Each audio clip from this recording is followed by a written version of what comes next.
बहुत से फ्रीलांसर्स हैं, कंसल्टेंट्स हैं एसईओ में या स्मॉल एजेंसीज हैं जिनको अभी तक पता ही नहीं है कि यार हमारा प्रॉफिट रेट क्या है।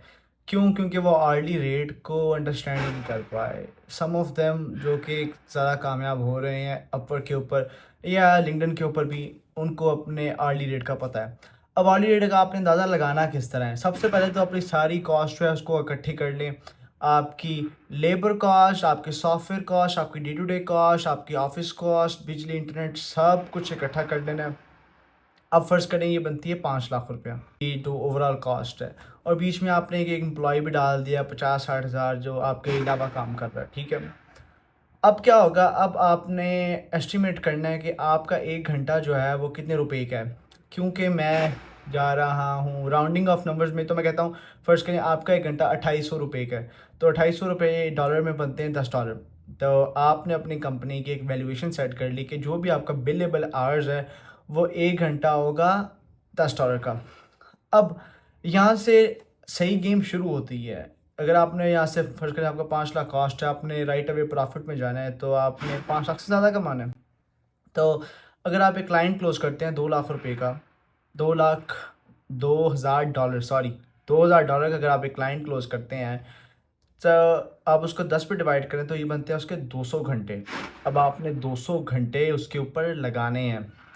अब जो आपका एम्प्लॉय है उसने उसकी तकरीबन 60,000 सैलरी जो भी है, 60,000 सैलरी है, उसने काम कितने घंटे काम करना है? 40 घंटे एक हफ्ते में, और 4 4 ज़ा 16, उसने 160 घंटे काम करना है एक महीने में।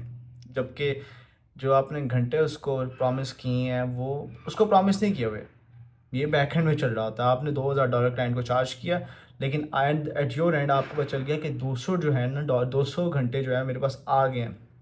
अब ये भी नहीं है कि सारे घंटे आपने काम ही करने हैं, कुछ घंटे प्रॉफिट भी तो रखना है ना। कुछ घंटे आपकी कॉस्ट, आधे से ज़्यादा घंटे जो हैं आपकी कॉस्ट, लेबर कॉस्ट में निकल जाएंगे और कुछ आपकी उसमें चले जाएंगे, प्रॉफिट में चले जाएंगे। अब जैसे ही 2,02,000 आपके पास आया तो ये तकरीबन बनता है, तकरीबन ये 5 लाख समथिंग बनता था, ठीक है। तो आपको समझ आया कि आप प्रॉफिट में चले गए, लेकिन मसला ये है कि 5 लाख तो आपका टोटल मंथली कॉस्ट है। तो एज अ ओनर आपने क्या कमाया? 40-50 हज़ार आपने एम्प्लॉय से भी कम कमाया। तो अगर आपने आर्ली कॉस्ट समझ लिया ना तो इससे आगे बड़ा मज़ा है, क्योंकि अब आपको समझ आ गई कि यार मैंने एक महीने में 2 क्लाइंट्स क्लोज करने हैं, ठीक है। मैं एक एम्प्लॉय भी ऐड कर रहा हूँ, क्योंकि जो आपकी ऑफिस कॉस्ट है या आपकी सारी जो डे टू डे कॉस्ट है वो 5 लाख है। लेकिन नया क्लाइंट ऐड होता है, आप एक और एम्प्लॉय ऐड करते हैं 60,000 का, ठीक है। अब जो आपका प्रॉफिट है वो डबल ट्रिपल हो गया है, आपकी बचत शुरू हो गई है। तो अगर आपने अर्ली कॉस्ट की गेम समझ ली है तो इसके बाद आपकी सही ना आपकी एजेंसी एक्चुअली रन करना शुरू करती है, आपका बिजनेस जो ऑपरेशन है वो स्मूथ हो जाते हैं।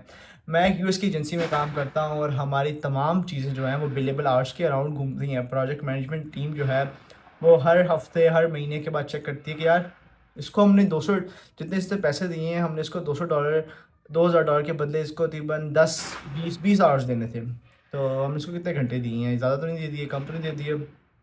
और इस तरह कैलकुलेट किया जाता है, इस तरह बिलेबल आवर्स को अनबिलेबल आवर्स से अलहदा किया जाता है और निकाला जाता है कि असल में हमने कितने क्लाइंट क्लोज करेंगे तो हम प्रॉफिट में जाना शुरू होंगे और प्रॉफिट कितना होता जाएगा। अमेरिकी एजेंसीज जो हैं वो तकरीबन $175 से $250 तक एक घंटे का चार्ज करती हैं। ऑफ कोर्स वहाँ पे उनका परचेस पैरिटी मुख्तलिफ है हमसे, और वहाँ पे सर्विस वगैरह ज़्यादा है तो इसलिए उनको ज़्यादा चार्ज करना पड़ता है। लेकिन हमें ये एज पाकिस्तान में है कि अगर आप अर्ली रेट वेज जो है वो अगर सही तरह आपने समझ जाए और इसको ऑपरेशन को रन करना शुरू कर दें तो आप मंथ्स में बहुत ज़्यादा प्रॉफिट में जा रहे होंगे। हो सकता है आप 100-200% प्रॉफिट कमा रहे हैं ऑफ योर इनिशियल कॉस्ट। तो इसको समझना बहुत ज़रूरी है, और आप अगर इसको समझ जाते हैं तो आप यकीनन एक सक्सेसफुल ऐसी एजेंसी रन कर पाएंगे। Thank you.